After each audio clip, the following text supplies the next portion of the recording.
Hello guys, welcome back to this channel. In today's video, I'm going to show you how you can switch your account on Roblox PC.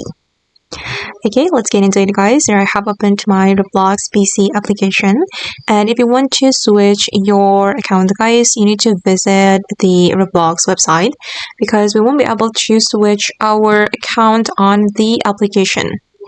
There is no option to switch account, but once you go to the website, you will find switch button.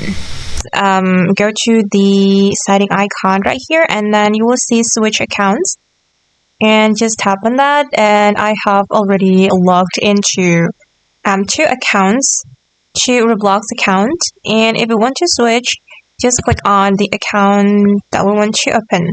But you need to add another account before you switch, of course. If you want to add more account, just go to the switch account menu and you can click on add account right here. Okay guys, and that's how we can switch account on Roblox PC. I hope this video will be useful for you. Thank you so much for watching and bye!